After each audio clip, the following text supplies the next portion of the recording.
The main features of the Finnish people and the Finnish armed forces, you could describe it by saying Sisu, which is mental resilience and readiness to cope with harsh conditions, and still you are able to continue.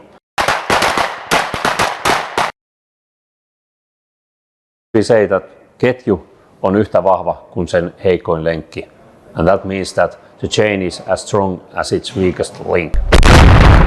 So we want to make sure that our chain is very durable.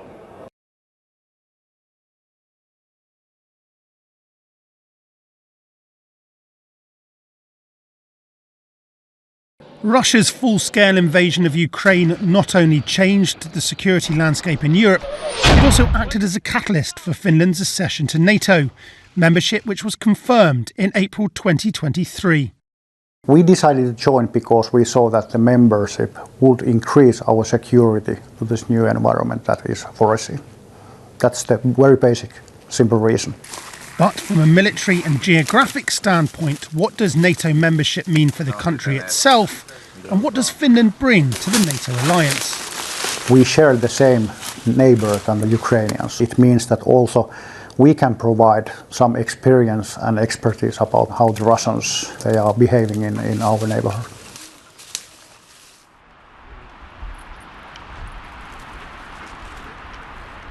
We have a 1,300 kilometers long eastern border with Russia. That is something we have to always keep in mind. Even as a member of NATO, Finland is responsible for defending its own country.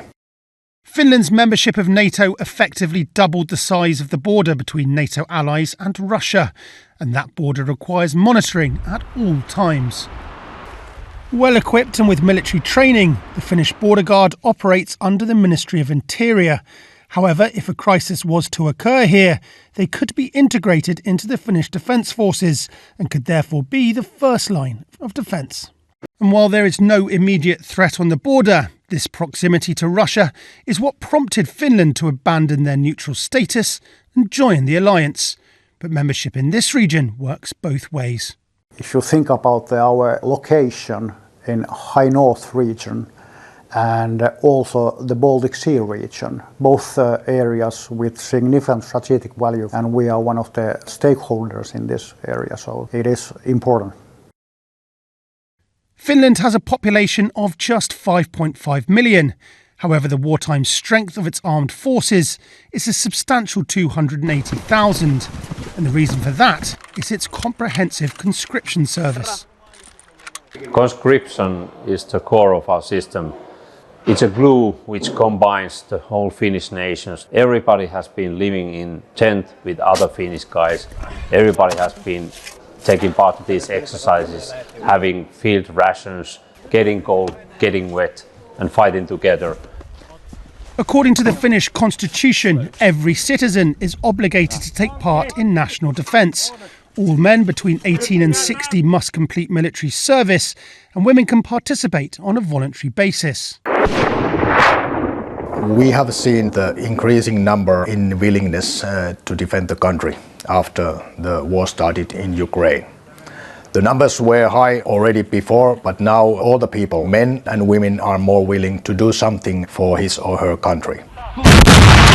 Finland also has one of the largest artillery capabilities in Europe, with an arsenal of approximately 1,500 weapons. We have a modern system of far-reaching joint fires, but the main essence of our defense system and extra value for NATO is our capabilities to fight a long-lasting warfare in deep forest area. Finnish joining to NATO increases the safety and security in Europe and especially in the Baltic Sea region. With Finland's location as one of the nations bordering the Baltic Sea, and with the Gulf of Finland an important hub for trade and transport, Finland's Navy needs to perform a variety of roles.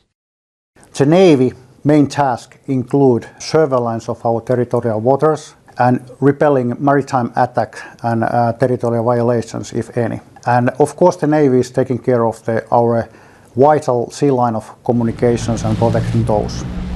As well as these primary functions, the Finnish Navy performs multiple tasks related to the protection and defence of the surrounding waters. This mine countermeasures ship is responsible for detecting, identifying and neutralising underwater explosive threats, like sea mines. Previous wars have proven that the Baltic Sea and Gulf of Finland is very easily mineable. We're talking about shallow waters, rocky bottoms, very hard sound profile. Conditions are very hard for mine hunting. And that's what we're good at, and that is something that we can bring to the NATO allies.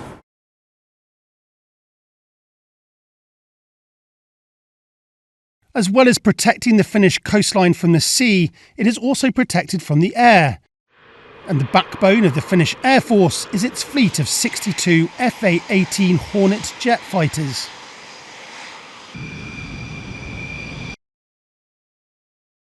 We need to be ready 24/7 for the identification missions, mainly at the Gulf of Finland and Baltic Sea. So that's how we do it. That includes air surveillance, which means the recognized air picture which the Finnish Air Force is providing for all the services in the Finnish Defence Forces. The Finnish Air Force has long trained and operated alongside international partners, but since Finland's accession into NATO, that cooperation has been stepped up as they integrate into Allied air defence strategy. It's about doing the same thing on the same way to be effective together. And that is important, that we can really work together closely, sharing the tactics and the knowledge. Behind that is the wartime capability for air operations. And with the FA-18 set to be replaced with 64 powerful F-35 fighter aircraft starting in 2026, Allied air defences in the region will become even stronger and more integrated than they already are. Finland's defence forces are woven into the fabric of its society. It's all about geography, it's about history, it's about population, how we think we can survive here. It's everything, I would say, in the Finnish defence solution. Bringing this comprehensive approach to NATO strengthens the alliance in vulnerable regions such as the High North and the Baltic Sea, and reinforces the principle of collective defence on NATO's eastern flank. For Finland, joining the alliance means they are protected under Article 5. An attack on one is an attack on all.